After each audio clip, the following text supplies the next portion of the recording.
For 2 months, savage storms have taken their toll on our countryside and our coastline.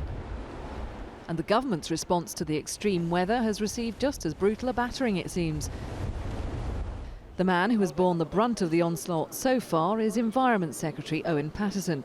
But he has had to have emergency eye surgery, and so today the local government secretary took charge and came out fighting. We cannot control the weather, but we can and will provide the security that hard-working families deserve to allow them to get on with their daily lives. Mr Pickles announced an extra £30 million to cover the cost of the current crisis, on top of the £100 million to be spent next year that the Prime Minister announced yesterday. He also revealed plans for 42 new flood defence schemes over the next 2 years, and he increased the amount councils can claim from the government. Now they'll get 100% compensation for the cost of coping with major emergencies.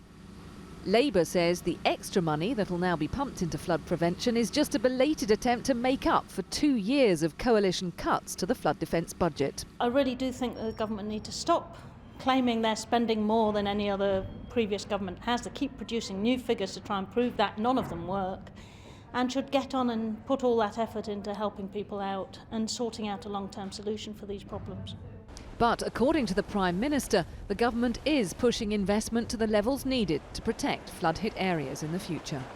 There is the issue of the fact that dredging really stopped taking place at the end of the 1990s, and we're changing that, and dredging is going to restart. But in terms of the money, be in no doubt, this government is spending more in this 4-year period than the last government spent, and we're now topping that up with even more money, as announced yesterday.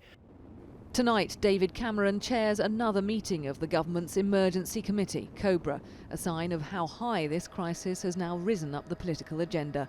The government says flood defences saved 1.2 million households from damage, but that does little to console those with homes and livelihoods in peril.